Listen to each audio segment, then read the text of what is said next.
So let's reconnect and see some themes that we've been talking about. Um, we've been started before the wars began, talking about the importance of community and connection, and that we're not alone, and that we're all in it together. Um, so today we're going to explore that further and explore compassion. Uh, there's a phrase that I like, which is the mind creates the abyss and the heart crosses it. So some of our minds might be in an abyss of the reality of war and trauma and pain and suffering on all sides. And sometimes, you've heard the phrase, I think we had it here and you see it anywhere. Can't wrap my head around it because doesn't seem to be any answers for the pain and suffering that's happening. So we're gonna explore how to be with it. Um, I'm going to share with you. We're going to have a special Zoom, not for the class per se, but for the center. Next week at 1 o'clock, there'll be a special Zoom. It'll be recorded.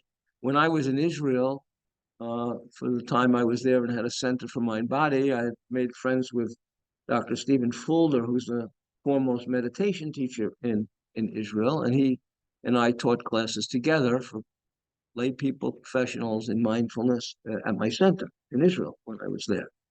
And we're going to go through this today. He sent me a note of how what's happening in Israel. He lives there, and so I'll read you his statement of peace. He's somebody who has walked for peace, prayed for peace. He did that. He's been doing that, for 50 years. In terms of working with Palestinians, Gaza, West Bank, meeting, trying to find peace. That side of the equation is not winning the battle at the moment on either side of the thing. So it's terrible. And just when you think it can't get worse, it gets worse. So but we have to find a way to be with it, and that's the challenge. But it's also on the personal level. We have to find peace in our own heart and make peace with ourselves and make peace with each other and make peace with our neighbors here, next door to us, and, however that works, where we're living now in terms of that. But I wanted to share with you two things before we meditate for briefly to get started, and then I will read to you Stephen's statement, and then we can have a discussion of it to have a sense of what your feelings are, what your reactions are, what's going on in your mind and heart. And remember, we don't judge, we don't correct, nobody's right, nobody's wrong. We're all entitled to our thoughts and our feelings, whatever they may be. And what we want to do is listen to each other with compassion and say, I hear you. I may agree with you, I may not agree with you, but we're not here to solve the issue. I invited Biden and the Secretary of State and Mahmoud Abbas from Palestinian Authority, and they declined. I said, I think we can. I got Herb Podell here. He knows history. I'm sure if we listen to him, we can find a way out of this morass. But they didn't. They didn't respond, Herb. I used your name as best I could, but they didn't respond. And I used your name too. I said we have wisdom people here who can tell you a thing or two. They all think they have it. Um, but somewhere, I think again, the answer is going to be somewhere in the heart at some point. So that's what we'll do. And again, in the spirit of what the title of the class that's on the outside of here, you see the big sign when you came in. It says "Growing Young." Remember the big sign, "Growing Young," like that movie. You jump in the pool. What was that movie? Oh, yeah. Help! I forgot the name. But there's a movie where young people like us jump in the pool, and when they come out, we're 20 years younger. What's the name of it? Somebody. Yeah, but everybody knows the name. Okay. See? All right, we'll find it. But you know what I'm talking about. So, you remember Dean Ornish? Dean Ornish was a medical doctor. He was a medical doctor, and he talked about reversing heart disease without drugs and surgery. And you know what he said happened? He said he worked a lot with people changing their lifestyle, diet, and exercise, and all of that. But he said the most important was your emotional health. The most important was community. The most important was healing yourself and healing others, so that when we heal ourselves and we find peace, we're actually helping to heal the world. Because a lot of the, let's say, suffering that goes on are people who aren't healed and are killing other people because they don't have peace in their own heart, if you know what I mean. So that's sadly the answer. um and there's context of light and darkness, right? You don't bring get rid of darkness with more darkness. You only can do it with light. You can't get rid of hatred with more hatred. You can only do it with love. And that's the challenge that we have. Mary, I announced that you'd be here. I gave you a special introduction. Thank you. Good to see you. So, um, that's the challenge that we have. So let's close our eyes and go inside. You know, you can do it 5 minutes a day just to remind yourself that there's a place in you that has peace and there's a place in you that has love. The world is crazy. We don't want to know what's happening. There's pain and suffering, and yet we have to find a place inside our hearts that brings us a little bit of soothing peace to face that. Serenity, that quote I have, is not freedom from the storm, it's peace amidst the storm. Let's find the peace in our own hearts, even though there's a storm, knowing what's going on in the world. We got wars in Ukraine, wars in Middle East, wars in Congress, etc. Let's find peace in our own hearts, tuning in and trusting that that's our true nature. So it's not we're creating it, we're tuning into it, we're remembering ourselves and our heart of compassion, caring. Please take a moment just to stop and tune in and reflect and come into the moment, come into the now. Yeah, we have thoughts. There's a lot going on in each of our lives individually, and we're busy. We're going here and going there. But let's stop for a minute just to breathe, just to center ourselves. Your body is here. Be thankful for the body. It's got its struggles, it's got its wounds, it's got its diseases. But here we are. Let's focus on what we got. Be grateful for what we got. There, but for the grace of God, go I. There's always somebody who's got it worse. So let's appreciate what we have. And let's breathe into the heart. There's a phrase by William Blake, hearts were meant to be broken. So many of us, all of us humans, have broken hearts just seeing what's happening in the world. And there's often feelings of hopelessness, helplessness, pain, suffering that we see, and it touches us. There's no answer for what to do per se. Yes, we can make donations and show support, speak out. But let's just acknowledge our own truth in this moment from a place of peace inside of ourselves, in the midst of our storms, personal and collective. Just open our hearts, breathe into that heart that has the capacity, that must face stresses and traumas in our lives and in the world. And think about what's been happening in the world. First, we had the war in Ukraine, Russia attacking Ukraine, seeing the horrors that happened there.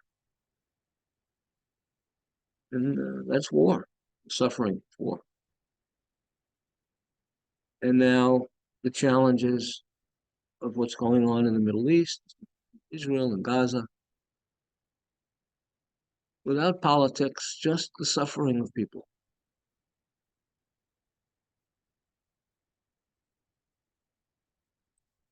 That right, wrong, this, that, been fighting and killing each other for so many years. And it's just suffering, just pain.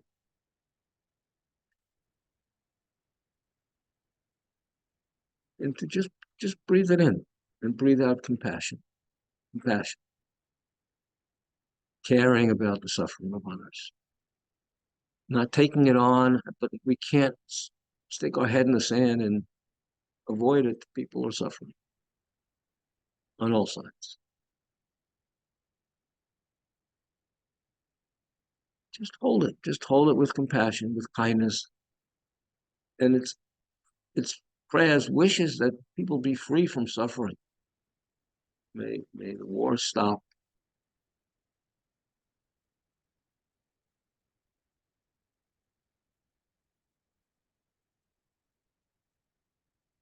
So just spend a moment finding compassion in your heart to wish the freedom of suffering in the planet and in your life and your loved ones and in the world.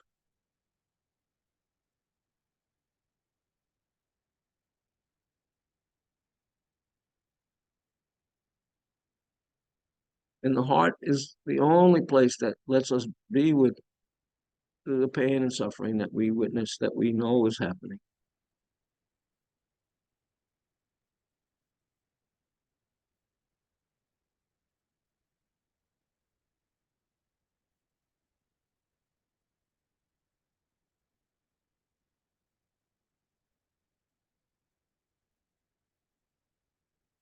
And again, find that place in you that has peace, that can be calm in the storm.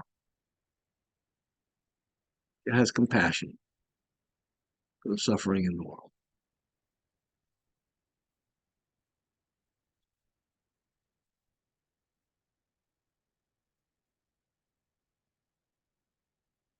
And when you're ready, you can open the eyes. So I'd like to read this to you. It's kind of a follow up on what I just said. Um,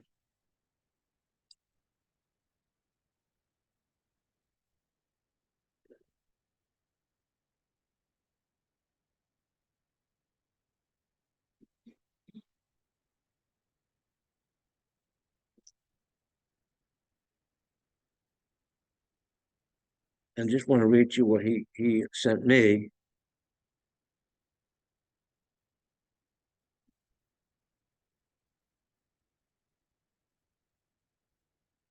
But I'll find that afterwards. For now, I'll just read to you what he wrote. He wrote me a letter uh, stating he wrote this and could I share it with people, you know, to be of support. Um, and it's written by he he's British initially, but he moved there um, 50, 60 years ago when he was 20. He's my age, he's 75, so he was 20, 55 years ago. And yeah, and he built his house stone by stone in the Galil in the north, in a town called Cleel. Um, and as I was been speaking with him on the phone, because I connected with a lot of friends and people I know since the war started, and while he was speaking, you could hear the Hezbollah is starting to throw bombs in the background in the north. So he's more in the north of Israel, and he's a meditation teacher for the whole Sangha for Israel, and he's been doing peace movement stuff for his whole life there, as it were. So this is the title of this is Newsletter During Tragic Times. Um, this is a statement that I am passing around to people abroad. Do send it around.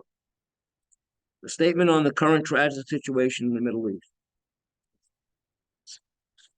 Yeah.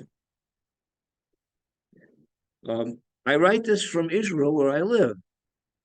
We are in the midst of an unprecedented pain and the suffering of unimaginable violence. This was right after that day on October 7th on Saturday.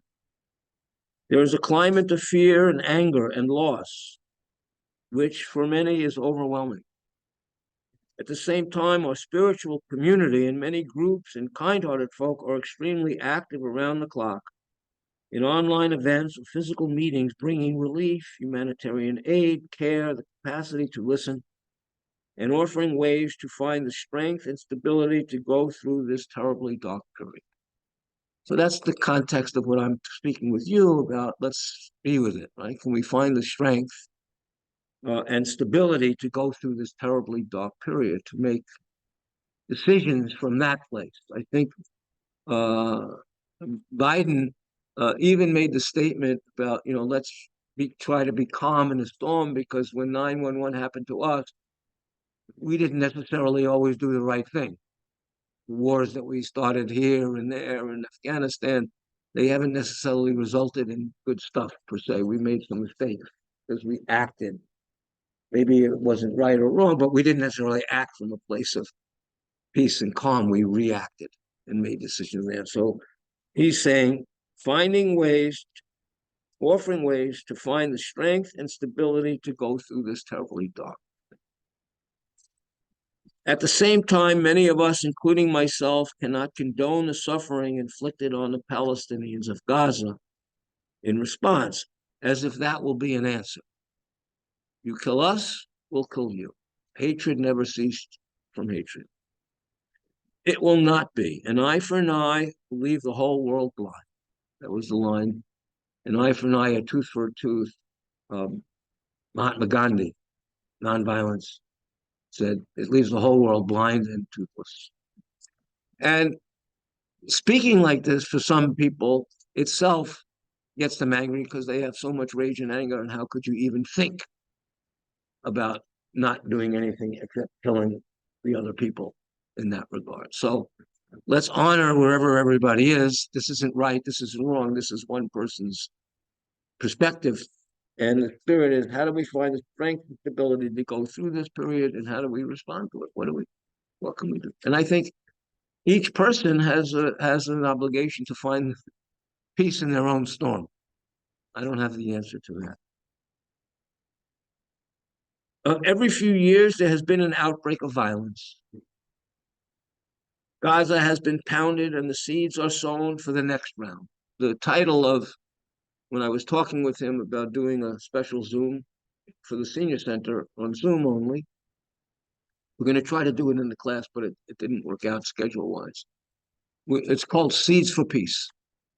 Finding light in the darkness. That's what we want to do today. Find seeds for peace. Light in the darkness in our hearts. Gaza has been pounded and the seeds are sown for the next round. These days, it is by far the worst.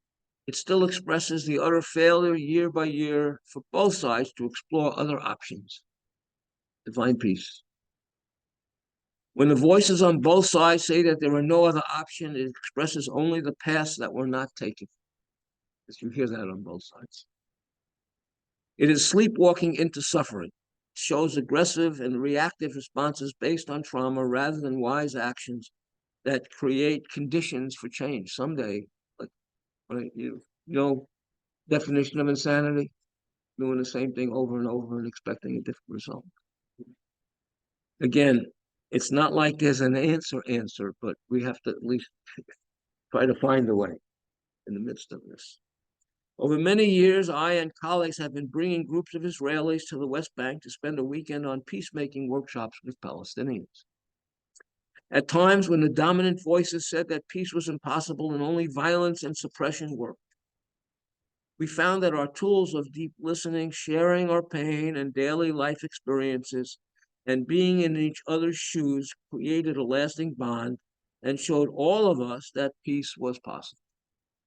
It was said once, and I heard this, there was one thing where you had a Palestinian mother whose son died and a Jewish Israeli mother whose son died, and they're just mothers who lost their sons. And when they meet, what's the answer? Kill the next one's son and the next one's son. It's crazy. And again, this is not. I don't mean to open up wounds or have any political right or wrong, but just to find how do we find peace in our hearts. And I thought Stephen is a good person to write this stuff and to help us, help me, help everybody find a way. Help Biden, help. There needs to be someone counseling Netanyahu and Palestinians. Like, let's see what another road, if there's anything possible, even after we weed them out and make sure they don't have bombs anymore or whatever has to be done to protect and defend. We found that our tools of deep listening, sharing our pain and daily life experiences and being in each other's shoes, creating a lasting bond, and showed all of us that peace was possible. The truth of our shared vulnerability creates an opportunity for transformation. Community, living in the same community, they're neighbors. Not good. And it's not, also, I want to say, it's not equivocating that what this did is equal to what that did. That's not the point in that regard. To say, well, we're going to do that and it's equal, you did this and blah, blah, blah. Obviously, what happened last Saturday, there are no words for what took place in terms of the horror and inhumanity of that. We also did a large number of quiet peace walks throughout the region, Israelis and Palestinians, Jews and Amish, demonstrating what peacefulness was like at times when it was forgotten. Did it make a difference? Yes, like a candle that brings a small light, yet one makes a real difference in a totally dark room. Got to be a little bit of light. It's also important that one little light, those stars in the sky, they're billions of miles away, but they light the entire sky.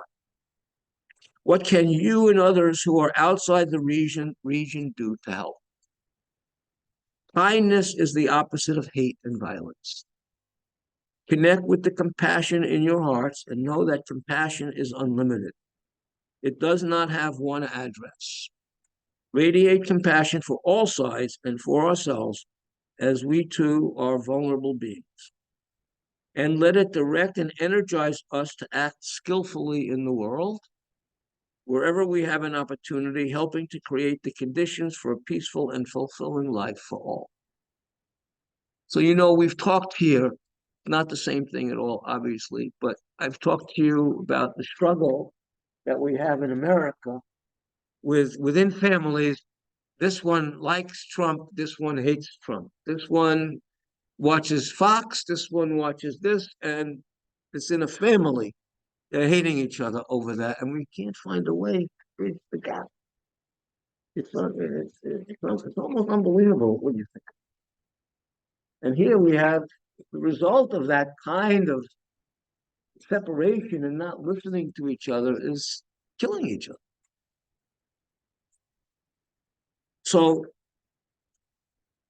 to me, each of our kindnesses is there. He then says, give your sorrow, your pain, all the space and shelter in yourself that it needs. That's what the meditation that we do. That's what compassion practice. Now, when I'm working with patients individually, I'm talking about the passion that they were abused as a child, or their ex abused them, or took all their money, or they got screwed in business, or whatever the hell they're carrying as a burden their whole life that's making them sick. That this pain makes us sick if we don't free it, if we don't practice love and forgiveness and compassion. I think that's what some of the religions talk about, right? Right? Love thy neighbor as thyself. You don't need a lot of do unto others. I mean, how hard could it be? This is the world we're living in. Give your sorrow all the space and shelter in yourself that it needs. For if everyone bears his grief honestly and courageously, the sorrow that now fills the world will abate. We each have to do our own work, is what my point is on that. When I can't fix the world, and I think I shared with you that early in my life, when I was deciding on career, for those of you who remember the 60s, when I was at Stony Brook University, and it was the Vietnam War in the late 60s, and I was going to get drafted, and so were a lot of other people going to get drafted, and people did get drafted, etc. And I ended up going into the National Guard as part of my service during that period. But we did a lot of protesting against the war. And in my career, we had this community group called SDS, Students for a Democratic Society, and they were the radical anti-war people. And I remember going to some of the meetings, and I agreed with their point of view because I was anti-war. I didn't think we should go in and do what we were doing.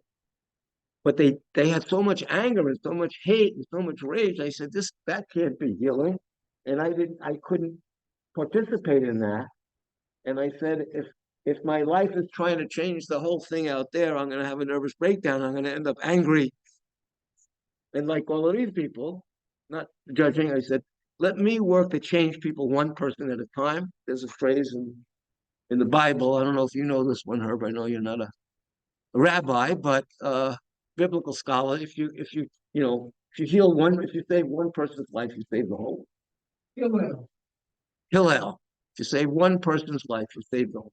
So that became that by helping my patients one-on-one or group here, find peace, that's saving the world in that way. But if you do not clear a decent shelter for your sorrow inside of you, peace in your own, and this is not easy. The mind creates the abyss. You cannot watch things and know what's going on without it pushing some buttons in you. Pain, fear, anguish. Speaking again for those of you here that are Jewish, and those of you who aren't, but if you're Jewish, the idea of the Holocaust, the idea of anti-Semitism, just when you see it. Now, I'm safe here in Westport, but when they had people marching in Charlottesburg, Jews will not replace us. I mean, it's scary. So if you're a Jewish person, this is another level of terror. Not that I don't have terror for the Palestinians and the Gazans who aren't Jewish, or the people in Ukraine who are being slaughtered, what they did in Mosul, horrible crimes against humanity that's taking place. Religion doesn't matter, but I'm just sharing with you. There's another level of pain that people can struggle with. But if you do not clear a shelter for your sorrow, and instead reserve most of the space inside you for your hatred, your anger, your fear, and thoughts of revenge from which new sorrows will be born for others, the vicious cycle, this is what happens, then sorrow will never cease in the world and will multiply. Instead of peace and healing, compassion, we get more sorrow, more pain, more suffering. Gotta stop somewhere, and that's to stop in our own heart and hopefully others' hearts. I mean, I think that was the message of religion, hopefully, faith. And if you have given sorrow the space its gentle origins demand, then you may truly say, life is beautiful and so rich. We can find the other side. I think one of the things that I did, I sent out a thing, and I'll send out as well, when I was looking at different sayings for light and darkness. And, there is a thing that Anne Frank writes at the end of everything, talking about what she went through and the fear. I still believe people are basically good. I'm not going to die letting them hate me. And I'm not going to die hating them back. It's not, the better answer was like, don't hate me and don't kill me. But if you're going to hate me and kill me, I'm not going to hate you back. And I'm not going to kill you back. So I present this not as an answer, but as a choice to practice. And it's an opportunity. So when I'm seeing patients and they got this disease and that disease, and they're seeing this doctor and on this thing and looking to get cured and fixed, and it's all good. I help them find that there's another pain in them that's also part of what's making them sick. And it's a chance to choose that path too, to heal that, to heal your relationship with yourself, with your neighbors, with your mother, with your father, with your ex, or whatever. Because life is short. So, anyway, I feel your pain and your suffering, and this is my effort to help me. You teach what you need to learn. How do I stay present with the horrors? And I talk to people I know, very close people to me, because I lived there for 4 years. I can feel their suffering. I can feel the pain. Stories. I watching on C-SPAN. I had, and again, this young woman was in the first group of people that they met who was singing for peace. That, imagine, you can't even imagine it, but she survived it. She was telling her story in front of a congregation of support for Israel people at a temple, and you couldn't listen. You couldn't even hear her express what happened. So I'm here to give you support to be with this painful, horrible truth, not to make you mad, angry, sad, wallow, feel suffering, but this is the world. This is the world that we're in. Um, Same principle that I would say if we didn't have any of this stuff, I'd get Republicans and Democrats and go, what the hell's wrong with you people? For Christ's sake. I mean, it's unbelievable. Sit down and solve a problem for Christ's sake. Anyway, that's just my own point of view. But they're not listening to me. You are, or you're not. But so, yeah, that's then, and now, now that's happening too. So let's not find the answer or the solution. Let's find a way in our own hearts that we can be with it and respond with love and compassion. So I've shared Stephen's words and expressions, and we've meditated. So I'm happy to listen. Questions, answers, pain, and listen to each other. I think everybody here knows what I'm talking about. What's going on in the world? Pardon? Too many opinions.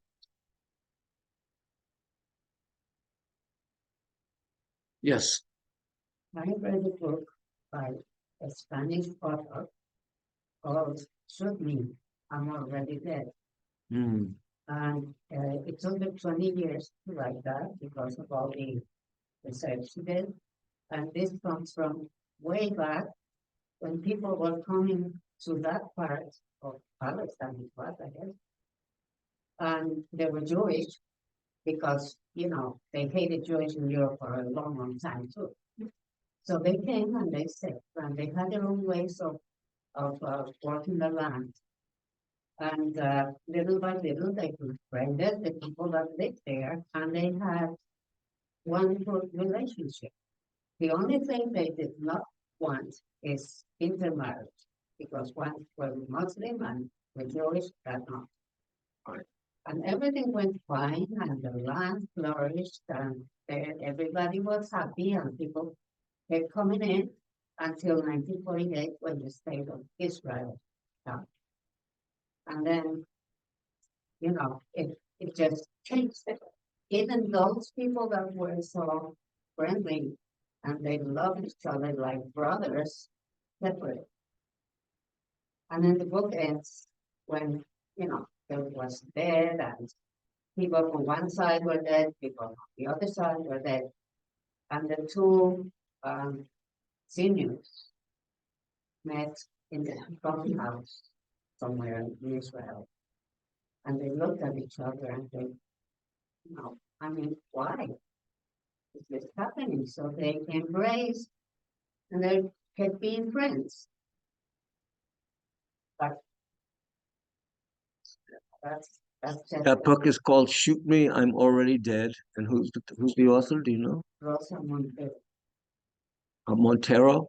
Montero. Yeah, I'll send Montero. you. Okay. Yeah, I don't know. So the healing there was an embrace, right? Was a connecting, a seeing that we're not separate or we're not different or we're all human or some larger uh, context that maybe lets people come together. Yes, Herb. um, goes in your message. I remember years and years ago, going to a short story meeting, and there was a short story by a Spanish author of Unamuno, and to condense it, it takes place in Spain, and there's a group of people who are visiting a local priest, and they convince him that his theology is filled full of errors, that maybe it ain't it, or it ain't necessarily so, and he's kind of convinced. Uh, so while they're talking, a man rushes in and says, uh, so is dying, and the priest gets up and he rushes off and gives the man his last rites. And when they came back together again, they asked the priest, how did you do that based on your new thinking? And he said, look, that man was dying with fear and trembling of his approaching death. But I gave him solace. I told him there's a better life waiting for him. And when he died not with fear and trembling, but as a person who always welcomed what was happening to him.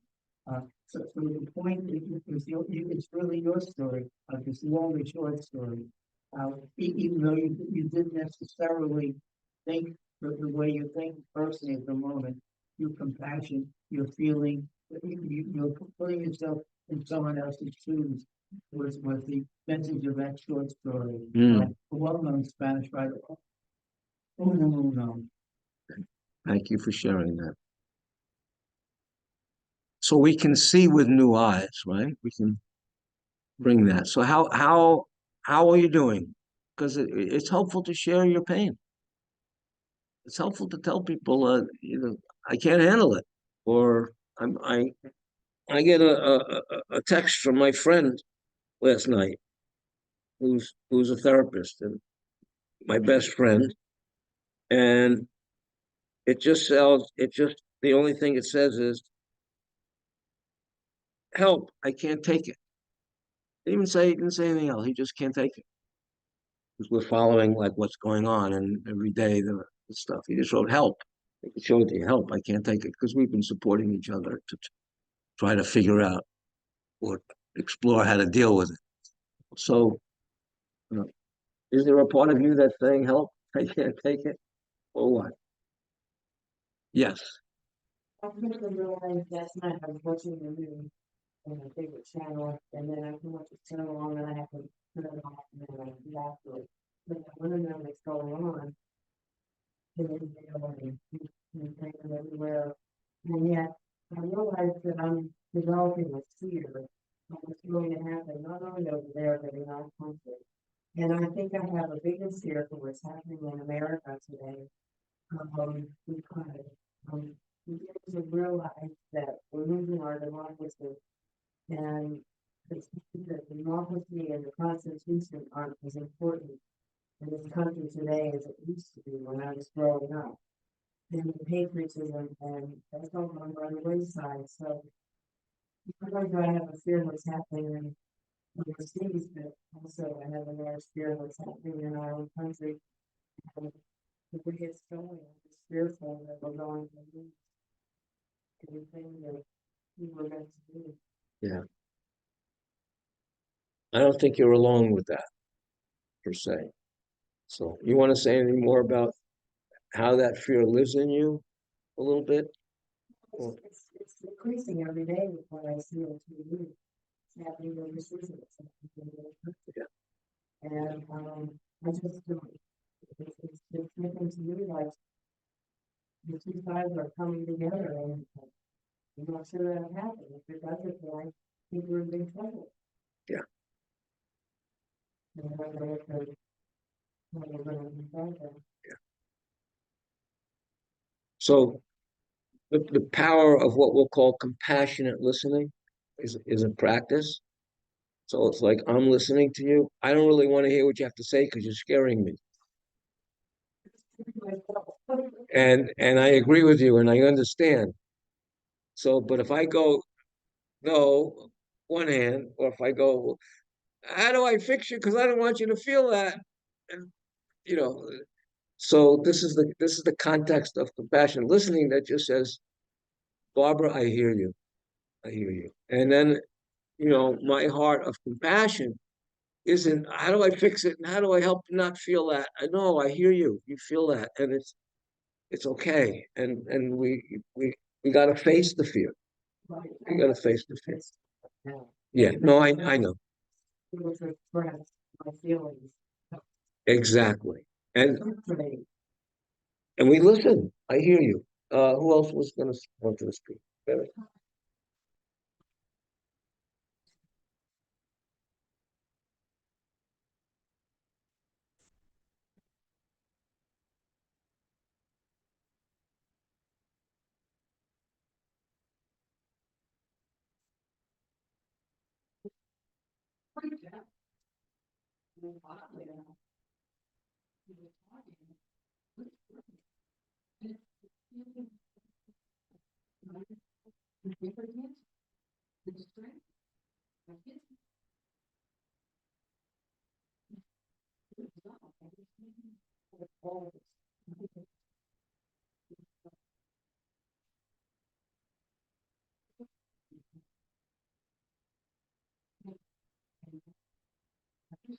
Yes,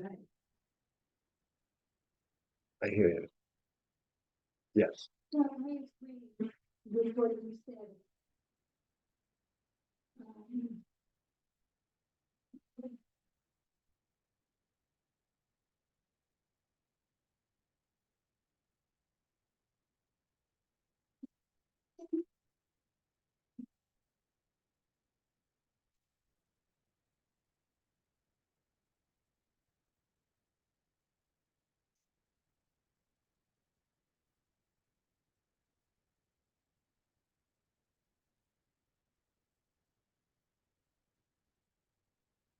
I hear you.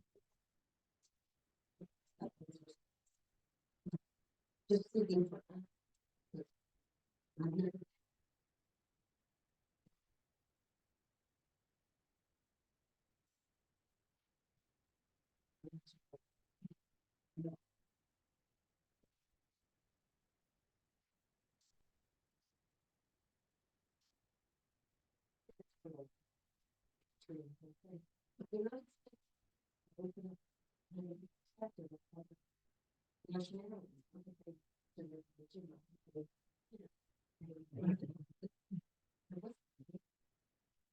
Yeah.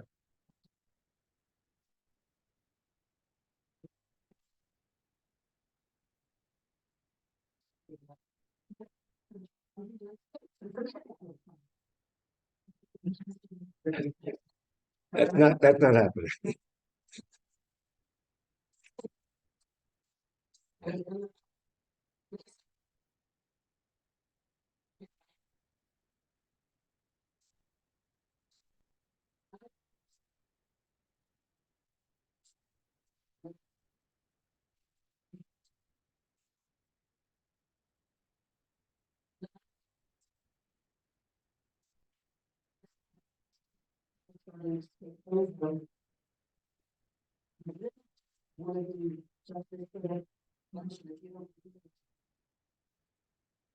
I mean,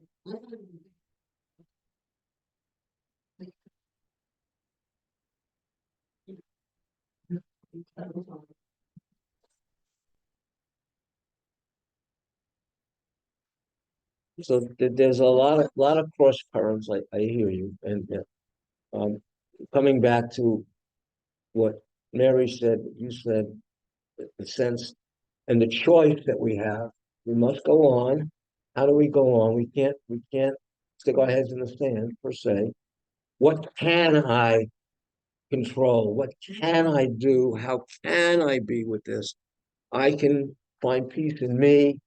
And Mary sharing, she found strength in having to deal with her husband's dying. And so there is power in that pain. We don't wish it, but that's the choice we have to find the courage, to find the strength, to stay with it, to kind of be persistent, to be resilient. We've talked about that a long time. To be resilient, to have the choice, to be creative, to have compassion, to not give up in a certain sense, uh, is is is part of the healing. It doesn't take the pain away or the suffering away, or I can't wrap my head around why, but um, there is hope and empowerment in, I'm going to say it again.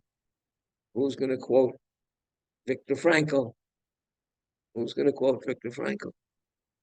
Everything can be taken from a person, but one thing, that's what you shared. Everything can be taken from a person, but one thing, the last of human freedom, your right to choose how to respond in any given set of circumstances. Whether those circumstances are in Israel or Palestine or Ukraine, or we see it on the news, or your neighbor, or in America, or with Congress, or with the fears, it's our freedom and choices how to respond. But I hear you. We hear that sentiment, right? We're afraid our country is not what it was. There's a lot of anger and hatred in our own country. Remember the Statue of Liberty? Give us, you're tired, you're poor, you're hungry. We're a nation of immigrants, right? Your parents came from Ireland. My parents came from Ukraine and Russia, running away from pogroms that they were doing in those days. Yes, Jim. Very moving that I saw. This man, was on a plane with his three sons sitting in the plane, and they, we got out, we're gonna fly to wherever, and we're gonna. And then he wrote down, and he said, we are safe, we are here. And my, my mind was, and he was torn. Because I heard on the news, these people, they don't want to leave. You know, while they're afraid for their lives and everything else, their heart, they don't want to leave. Yeah. Yeah. And I think, again, sadly, again, with this thing, you have to also acknowledge there are innocent people on the other side too, who are being forced and living in not so good environments and the like.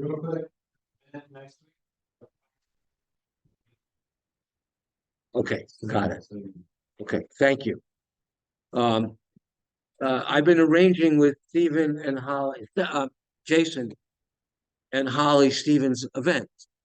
It's not related to the class. I don't want it to be a class. I wanted it to be a center event, special event, Zoom only, online, next Thursday at 1 o'clock. So we'll have our class.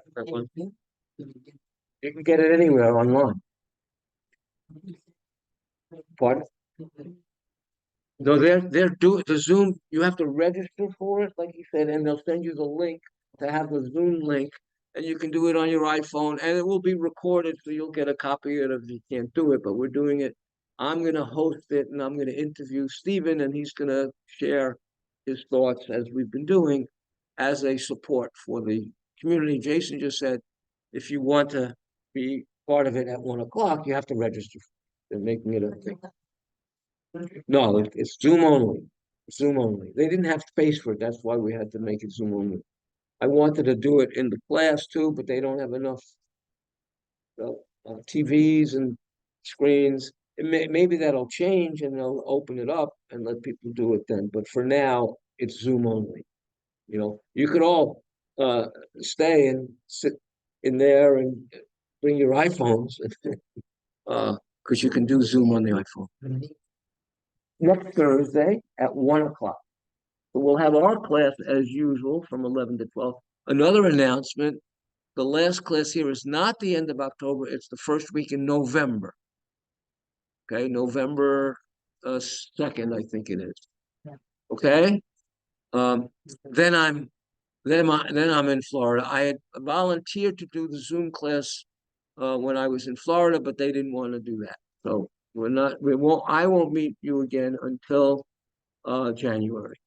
Unless you're a man and you come to the men's group, which will be on Zoom in November. Is that we're keeping? Okay. Um, so June, you were stating again. I just wanted to come back to what you said about what you saw of this man was on the plane and answering your question of why are you staying there? And he's taking his children out because to be safe, and he's saying my heart. So yeah, And he broke down and yeah, yeah. what he's doing and, saving and Right. saving his family and. But it's the same feeling on, this is the problem, same feeling on both sides, whatever you take Israel side, Palestinian side, there are people who like that's their home. That's where they've been living and they don't feel like they have. If anybody has seen Schindler's List, has anybody seen Schindler's List? Okay, at the end of that movie, when they get freed, and it's a really touching moment, and they're walking and they're hungry and go, where should we go? And the Russian who frees them says, well, you can't go there. They hate you there. You can't go there. And so they're marching and they sing the song Marching to Jerusalem. So that's the Jewish home. And the Palestinians have home too. That's what the fight is about. They're fighting over the same place that they're calling home. And they haven't found a way to come together yet. Yeah. Most of this discussion, there's a phrase, the history repeats itself. Now, if we go back to history of this country, now I'll be skipping over a lot of the incidents, but if we start with the Indians occupied North America, we'll go that far back, and then We haven't healed that one yet either. through, and then if we go back to the Civil War, the nation was totally divided. We were killing each other. And then if we take just little pieces, when each immigrant came, whether it was the Irish or the Italians or the Jews from Eastern Europe, on and on and on. There was always the them and us. Don't forget slavery. Right. That's part of our Right, country. the Civil War, that's what it's Yes. on and on. So in essence, nothing has really changed, except that there were enough people on the positive side who stood up and the nation moved forward, also moved forward, we as a nation moved forward. And we face that all the time, even with. And this is the next one. Like you said, we have to keep persistent and keep going. So I wanna stop there, Herb. To finish with a brief. Yeah.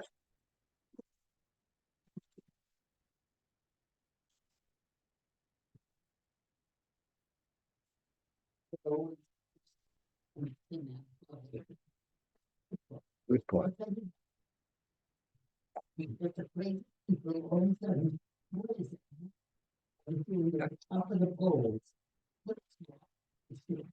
So we have to be positive and hope for the best. Do our best. We do our best. So let's close our eyes. Thank you for sharing that. I hear you. I don't think you're alone with that either. None of us are alone with our struggles and our suffering. So take a breath, go inside for a moment, just to breathe in. Herb said, if we don't know our history, we're doomed to repeat it. Our own history, the other history, and what can we learn from it? How can this open our hearts to be more compassionate, more loving? How can we find peace in our own hearts? How can we face the fear of what's happening in our country in a way that we don't run away? We don't avoid it. We find our voice and we listen to each other and we speak in a certain sense. So let's end with something hopeful and positive. Let's end with some light in the darkness. One does not become enlightened by imagining figures of light, but by making the darkness conscious. That's what we're doing here. We're making the darkness conscious to find the light. We're facing the darkness in the world. There's light. There is hope. There is empowerment. There is persistence. And there's pain. They're suffering, but the choice. We must go on, and let's go on with as much love and compassion as possible. So, from a compassionate standpoint, may there be freedom from suffering. May they find a way out of this horrible, may they change history and move in a different direction and stop repeating history. May we find peace in the storm. May our country wake up, and may the goodness of America be in the lead again. And each of us can do our own part in our own hearts. May I forgive and love and make peace with my neighbor, with my relative who thinks differently than me. Can we find a way to embrace, as the story went, these two people on opposite sides decided to embrace each other. We say it all the time, what connects us is far more important than what divides us, but let's so focus on your heart. And may all beings be free from suffering, and someday maybe war will end. But find the peace in our own hearts. So thank you all for coming and listening to each other and for being present during this difficult time. I wish I had better answers, but this is what I know to help me and to help you find a way out of this stuff. Maybe it'll be better by next week. Let's see. Let's hope. Okay, have a good one. See you next week. Register for next Thursday at 1, the Zoom thing. That's a way of guaranteeing you'll get the link also of the recording.